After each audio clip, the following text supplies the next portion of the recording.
Seguimos en la mañana en Es Radio. Bueno, ojo, el tiempo está, ya saben ustedes que benigno dentro de lo que cabe, 29 de marzo, pero hoy va a haber viento muy fuerte en Galicia, va a llover algo en Galicia, pero no las lluvias de ayer. Y algún chubasquillo suelto en el Cantábrico, pero nada de importancia. En Pontevedra puede que llueva más o que vaya Mariano, pero son accidentes naturales que la gente de allí, que es una gente estupenda, pues sobrellevará con paciencia y con buen humor. En el resto de la península y de los archipiélagos, cielos despejados y temperaturas en ascenso. 10 grados tenemos en Madrid, llegaremos a unos 18-20 grados, máxima Valencia 27 grados y la mínima 5 grados en Ávila. Bien, vamos con Vanessa Vallecillo y Sara Sanz a resumirles las noticias. Después daremos la entrevista completa que ayer hice con Álvaro Uribe, el presidente de Colombia, sin duda la figura política más importante del último medio siglo en Iberoamérica y el único que fue capaz, en un país que estaba de rodillas, de levantarlo y de derrotar a la narcoguerrilla comunista de las FARC, cosa que está liquidando su sucesor. Yo no sé qué tienen los sucesores, pero es que siempre pasa lo mismo, porque este es peor sucesor que otros. Bueno, pero mientras tanto, pues nos siguen enredando con una campaña electoral que todos sabemos que dicen que van a hablar, pero que no van a hablar y que no van a negociar, y nos vamos a tirar así hasta la noche, a la madrugada del 3 de mayo, cuando los mamelucos fusilaron a los patriotas de Madrid. Es que también vaya fecha. Para entonces convocarnos a elecciones el 24 de junio. Nos hizo votar en Navidades Mariano, nos hará votar en verano y nos harán votar otra vez en Navidades, porque de aquí o cambia Mariano o esto va a seguir exactamente igual.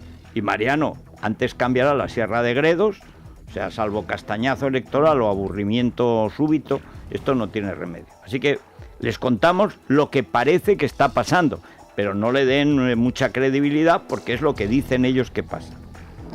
Mariano Rajoy reúne hoy a su comité de dirección para dar nuevas directrices a los varones y volver a la escena política con varias entrevistas, entre ellas la del domingo con el follonero en La Sexta. Además, Rajoy adelantaba ayer la petición que iban a hacer hoy todos los grupos y pidió comparecer en el Congreso para explicar los dos últimos consejos europeos. Este sábado tendrá lugar el Comité Federal del Partido Socialista, que decidirá la fecha para el Congreso. Sánchez quiere retrasarlo hasta después de los comicios, blindándose así como candidato. César Luena comunicaba telefónicamente la decisión a los varones. Su homólogo andaluz, Juan Cornejo, decía que no era suficiente. Esto es fantástico, ¿eh? O sea, es que no les oigo otra vez a Cornejo porque dice que esperan, llevan esperando, te llevan templando la bandurria no sé desde cuándo.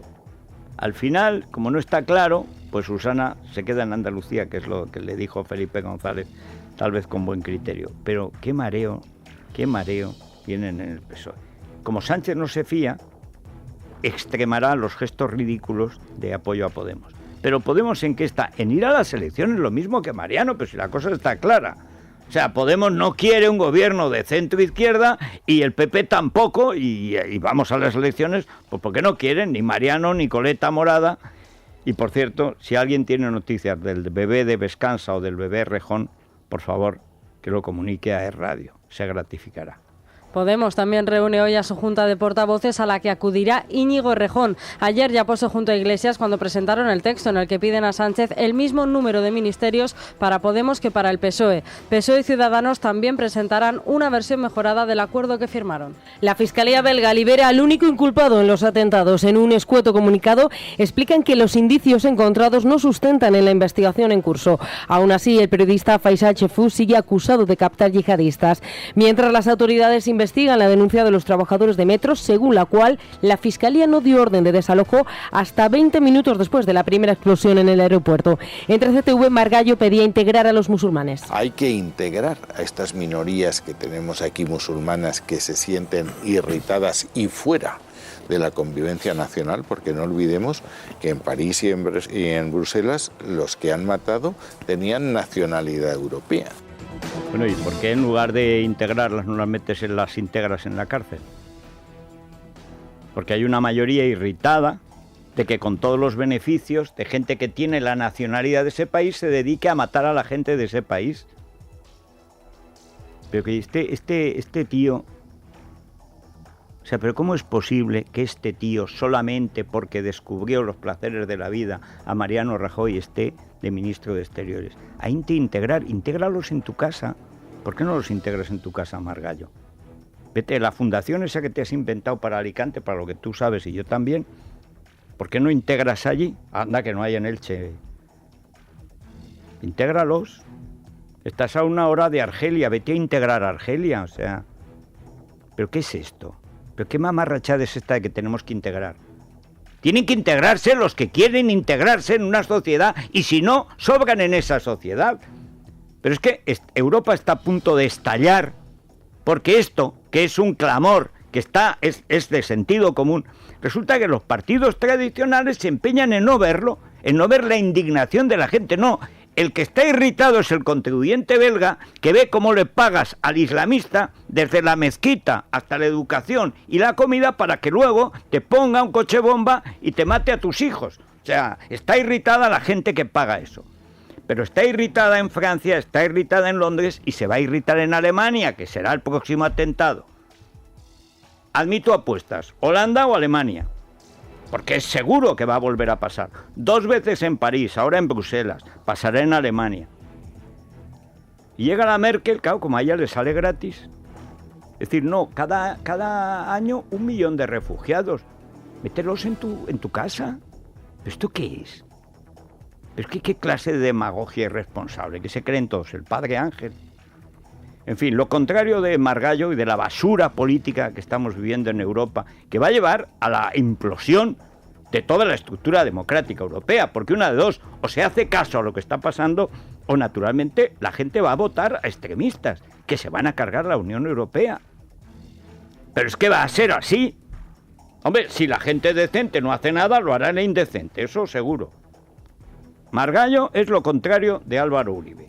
Así que vamos a escuchar la entrevista que dice Álvaro Uribe, que le pregunté naturalmente lo primero por lo que él conoce muy bien, que es la lucha antiterrorista. Y la verdad es que lo que dice está lleno de sentido común. Bueno, a mí por lo menos me lo parece. A ver qué les parece a ustedes. Don Álvaro Uribe Vélez, muchas gracias por estar con nosotros en Libertad Digital y en Radio. ¿Es usted el mandatario, digamos, con más experiencia en la lucha antiterrorista que hay en América? Creo que es el único del que se puede decir que ha dirigido con éxito una guerra contra el terrorismo y la ha ganado en lo fundamental después de 2 mandatos en Colombia. Desde su experiencia como político en ejercicio y su experiencia presidencial, ahora como senador, pero siempre en la política, ¿cómo ve lo que está pasando en Europa? O sea, una organización política como la Unión Europea que está teniendo un asalto evidente de terrorismo islámico y esa incapacidad de respuesta que se ve en las instituciones europeas. Don Federico, muchas gracias. Lo que yo reivindicaría de los gobiernos que presidí es que fueron unos gobiernos con voluntad política inclaudicable, con constancia. Lo que me preocupa de Europa es un discurso equívoco. De pronto amanecen todos diciendo que hay que dialogar con el terrorismo. Y la respuesta es que en una noche destruyen parte de París y en otra noche parte de Bruselas. Yo pensaría que lo primero que se requiere es tener un compromiso de desarticulación del terrorismo. Y que eso no puede tener claudicaciones ni altibajos, tiene que tener una línea de constancia y sin temor. Pero usted se enfrentó, cuando llega a la presidencia, yo recuerdo a través de un amigo común de Plinio Apuleyo Mendoza, aunque él tenía más debilidad política por Noemí Sanín, pero siempre le admiraba a usted, que usted tuvo que enfrentarse a una sociedad que estaba no solo, digamos, desorganizada, sino desmotivada, empezando por los medios de comunicación, y que hubo que hacer una guerra en todos los ámbitos, en el militar, en el policial, en el político y en el mediático. Probablemente lo que más se ve en Europa es como los propios medios de comunicación incitan a la clase política al desarme, al appeasement, a la no intervención, es decir, a dejarse matar. ¿Cómo consiguió revertir lo que en Colombia parecía casi una cuesta abajo que llevaba a las FARC a tomar el poder en 2-3 años, que es lo que sucede cuando usted llega al poder? Primero, mi antecesor había suscrito el Plan Colombia con los Estados Unidos.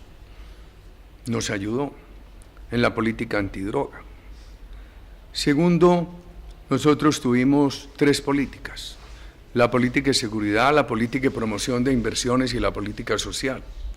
La política de seguridad la calificamos como seguridad democrática, una política de seguridad estricta pero con libertades, con respeto a la prensa, sin censura, una política de seguridad para todos los colombianos, independientemente de que fueran afectos o desafectos a nuestro gobierno. Y en las 3 políticas fuimos mostrando lo que yo llamo victorias parciales. Victorias parciales en seguridad, victorias parciales en el tema de la promoción de la inversión y en el tema social. Y manteníamos un diálogo permanente con la comunidad colombiana. No era un presidente del discurso de todos los días, sino de la escucha de todos los días al pueblo colombiano. Entonces eso fue creando una inercia de éxitos graduales que se iban acumulando. Y eso le fue dando fe a los colombianos. A mí me preguntaban cuando fui a empezar la presidencia, ¿cuánto tiempo necesita usted para que el país esté en paz? Yo contestaba, yo no me puedo comprometer con plazos. Lo que me comprometo es con mi accionar, me verán día y noche en esta tarea. Entonces un país que había perdido bastante la fe. Inclusive los sondeos mostraban que cuando los colombianos votaron por mí, muchos dijeron, bueno, lo que pasa es que usted, Uribe, es atrevido, vamos a apoyarlo, pero tenían mucha desconfianza en el país. Era casi la última bala, ¿no?, que quedaba en la democracia colombiana. Buena definición, sí. Don Federico. Entonces, recuperarlo todo de la noche a la mañana era muy difícil. Por eso fuimos aplicando esa política gradual de victorias tempranas, que fueran acumulando una masa crítica muy positiva. Yo recuerdo sin desfallecer, claro, sin desfallecer. Pero el problema de Europa en la lucha contra el terrorismo es que es una lucha de altibajos. Y entonces para los políticos es muy fácil hablar de paz, muy riesgoso hablar de seguridad. Los políticos tienen que correr riesgos, máxime cuando las comunidades en Europa corren tantos riesgos, porque esto no es normal.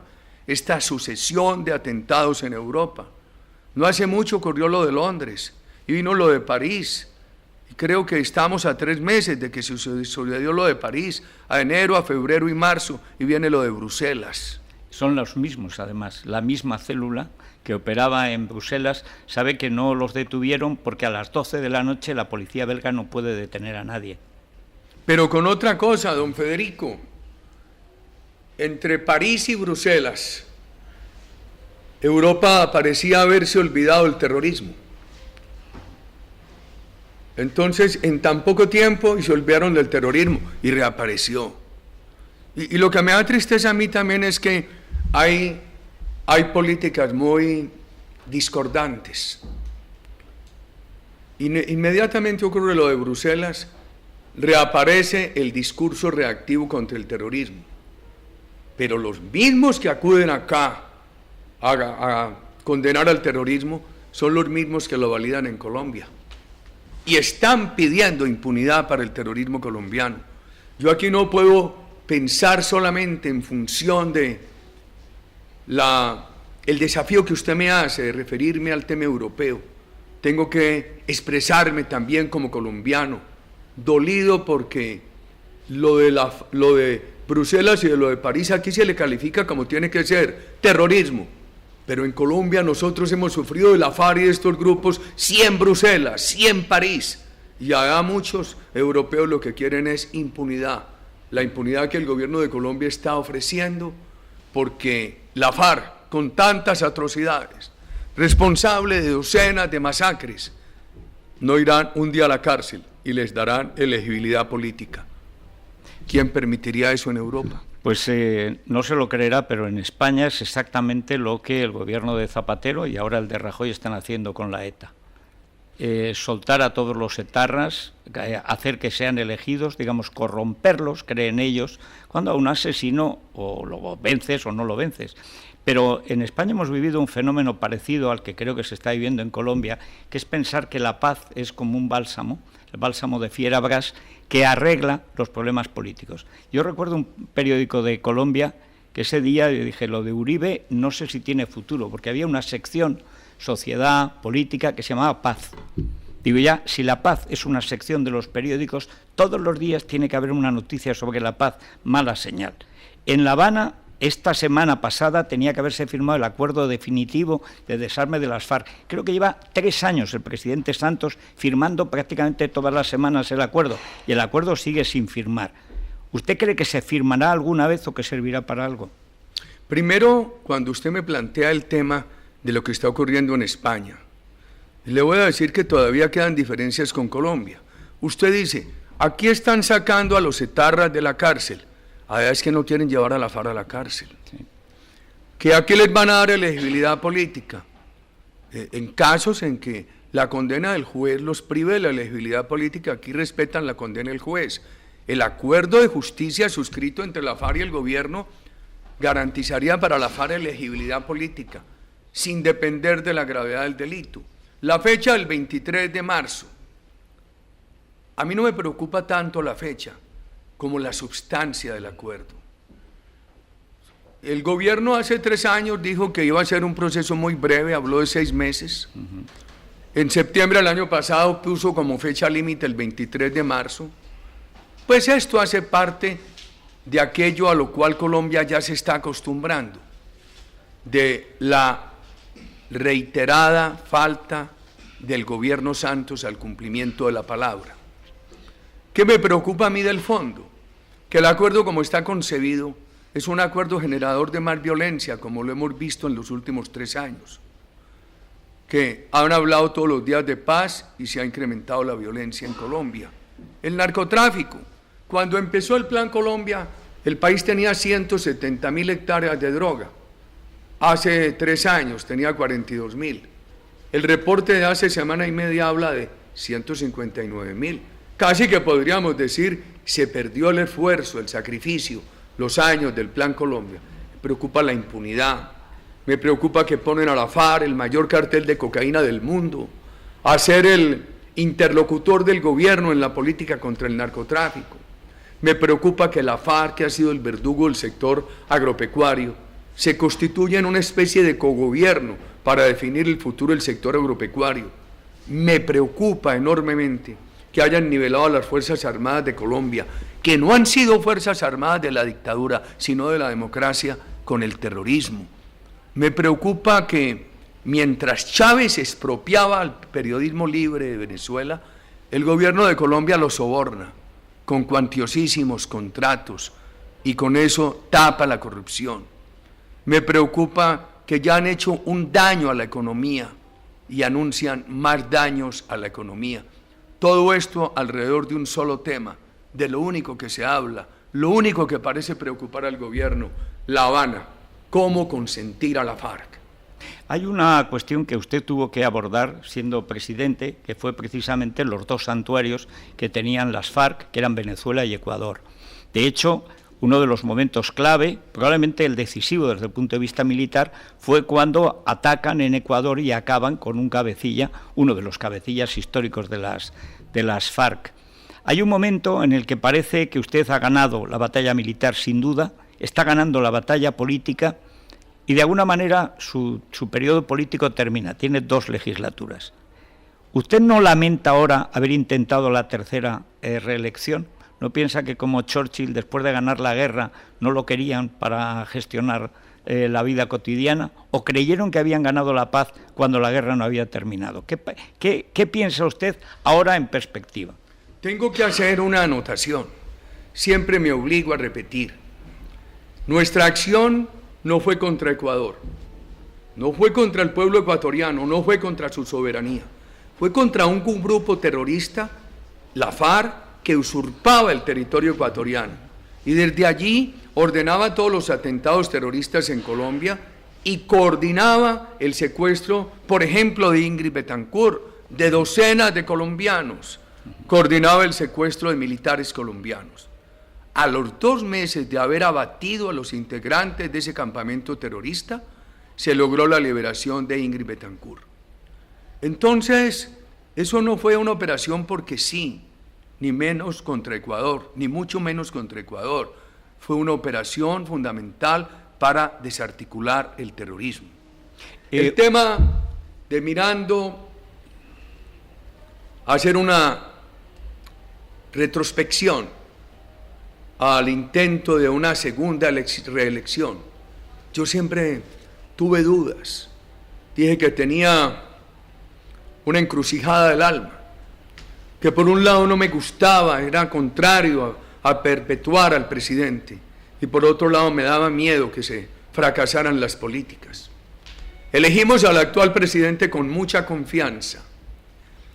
Él nos prometió lo que nos prometió. De haberlo cumplido, Colombia estaría hoy en paz, porque seguramente los cabecillas del terrorismo estarían en Caracas o en La Habana, pero ya en Colombia no tendrían capacidad criminal. Yo creo que si bien hubo dudas mías en ese momento, que siempre las he reconocido desde cuando estaba de presidente en ejercicio, lo más grave es que elegimos a un sucesor que nos prometió unas políticas y sacó a relucir otras. Ahora es usted el verdadero jefe de la oposición que hay en Colombia, de la única oposición. Yo diría que estamos construyendo un partido interesante para la democracia colombiana. ¿Cuánto tiempo calcula que el Centro Democrático podrá tener la maquinaria del Partido Liberal en el que usted empezó? Bueno, empezó él, su familia. Hay que recordar que su madre fue primera senadora electa en la lucha por el voto de las mujeres en Colombia. Es decir, usted ha mamado la política, ha vivido siempre la política en el ámbito de 2 grandes maquinarias, una del Partido Liberal, ¿no?, al que usted pertenecía en su juventud y cuando fue alcalde de Medellín, luego se apartó, porque el partido este realmente es muy complicado, ¿no? Pero ¿cuánto cuesta organizar un aparato electoral en un país como Colombia con una gran tradición democrática pese a toda la violencia? Bueno, y ayudamos a crear el partido de la U, que lo bautizaron así, entre otras cosas lo contribuyó Santos a bautizarlo porque nuestro gobierno tenía prestigio. Entonces se eligieron bajo las banderas del partido de la U, que decían el partido de Uribe, y se quedaron con él. Y lo obligaron a cambiar totalmente su doctrina. Estamos haciendo un partido. Afán de maquinaria no hay, afán de opinión pública sí hay. ¿Cuántos medios de comunicación cree usted que tiene a favor o están en su línea y cuántos tiene en contra? Porque habla precisamente, y eso se vive también en España, de una proclividad de los medios de comunicación, entre la crisis del papel y otras crisis, a estar siempre con el gobierno de turno, no importa qué política haga. Usted ha tenido... Cuando lo hacen por convicción está bien, pero cuando lo hacen por soborno del gobierno está muy mal, que es el caso de Colombia. Ya le decía que la diferencia no es mucha entre un Chávez que expropió medios y el actual gobierno de Colombia que soborna periodistas. Yo no le voy a decir cuántos medios de comunicación tengo en contra. Le voy a decir uno que tengo a favor, que es mi cuenta de Twitter. Sí. O sea, usted sigue siendo el llanero solitario en la política. No, hay muchos colombianos que apoyan. Y también hay medios que nos dan espacio. Yo creo que en el último tiempo ha habido algún viraje en algunos medios que por respeto no menciono, y que han empezado a ser más imparciales. Usted ha sufrido una campaña en lo personal y en lo familiar durísima, el apresamiento de su hermano, toda clase, bueno, como suele suceder en Colombia, donde hay narcotráfico, normalmente los narcotraficantes acusan a los que atacan al narcotráfico de ser narcotraficantes, igual que los defensores supuestamente de derechos humanos acusaban al ejército de Colombia de atacar a los que defendían que eran los terroristas. Pero ¿en qué medida esos ataques en lo personal y en lo familiar a usted le han afectado o le han, digamos, fortalecido, digamos, en su determinación de seguir en la política? Lloro en el alma, pero mis lágrimas no me quitan la capacidad de lucha.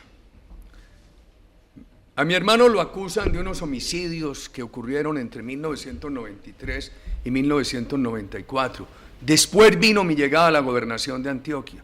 En un principio no lo acusaban. A raíz de que descubrieron que era mi hermano, el hermano del gobernador, empezaron a acusarlo.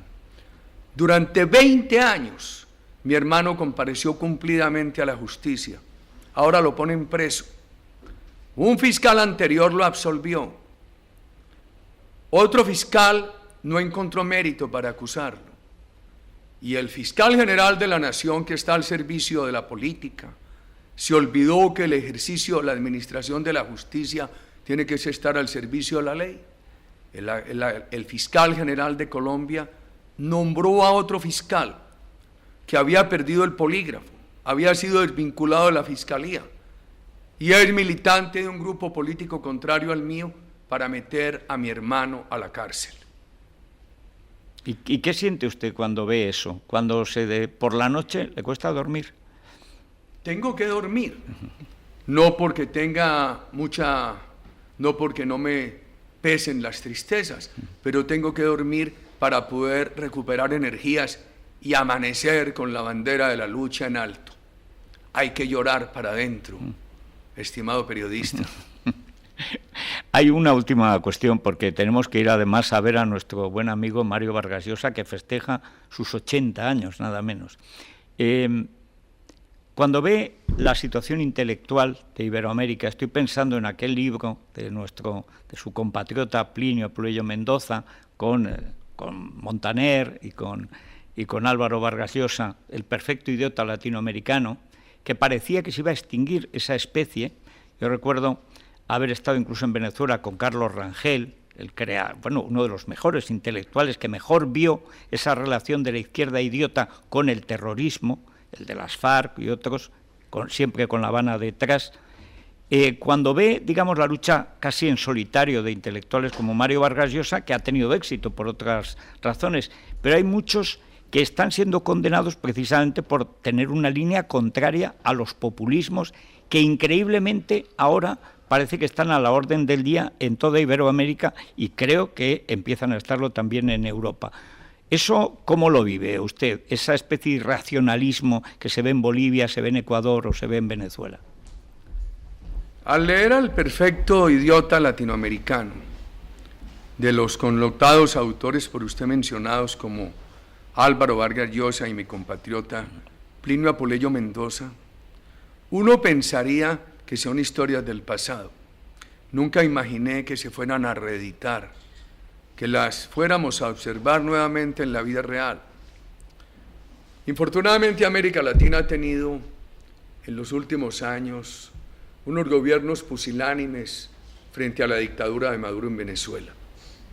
Infortunadamente el gobierno de Colombia, que era la voz más crítica contra la dictadura de Maduro y la dictadura de los Castro, por el único interés de negociar con la FARC, se ha convertido en un aliado del totalitarismo de Maduro. Infortunadamente, la pusilanimidad ha llevado a que muchos que condenaban a Pinochet y a Fujimori sean los primeros en validar a los Castro. Infortunadamente, muchos temen hablar de seguridad y les encanta hablar de paz, porque la palabra paz, así muchas veces sea sinónimo de permisividad, de apaciguamiento que crece al terrorismo, es una palabra que no le genera riesgo al político. Pero cuando las comunidades tienen riesgo, el político está obligado a asumir el mayor riesgo. No quiero cerrar esta respuesta sin hacer un homenaje a Mario Vargas Llosa, que ha sido líder y compañero de Plinio y de todos estos luchadores, de Carlos Alberto Montaner, a lo largo de tantos años. Un homenaje al gran escritor, al gran novelista, al novelista que ha estudiado rigurosamente la historia de su país, o la historia de Bélgica, de Irlanda, de la colonización belga en el Congo, al gran escritor que ha puesto su pluma al servicio de las libertades democráticas en América Latina en momentos difíciles, cuando estas libertades han estado siendo amenazadas o conculcadas. Mi homenaje a Mario Vargas Llosa y a usted, muchas gracias por este generoso espacio. Gracias a usted y espero que siga en política muchos años. Muchas gracias. Gracias.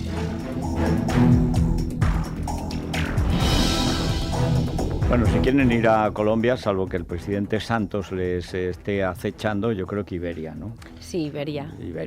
Iberia, que además apuesta fuerte por Montevideo. Iberia ofrece 5 vuelos semanales directos desde Madrid a Montevideo y cómodas conexiones para viajar desde otras ciudades españolas. Entre en iberia.com y reserve sus billetes de avión. Bueno, ¿cómo pueden participar los oyentes? Ya están Luis Herrero y Pedro J. aquí para debatir todo lo que pasa. ¿Cómo participan, Pues Sara? pueden opinar a través de nuestro teléfono en el 91 409 0503, nuestro contestador 91 409 0503, pero también tienen Twitter para dejar su opinión, por ejemplo hoy con el hashtag Uribe con Federico, si quieren opinar sobre esa entrevista, en eslamanana@fjl, o si no también en el correo electrónico eslamanana@esradio.fm. El ganador del sorteo diario del lote de productos Lola fue a parar ayer a Talavera de la Reina, a Toledo. El ganador es Pedro Hernández. Pues nos alegra muchísimo. Talavera de la Reina. Ciudad de la cerámica. Sí, señor, sí, señor. Cerámica de Talavera. En México hay otra Talavera que dicen, es de Talavera.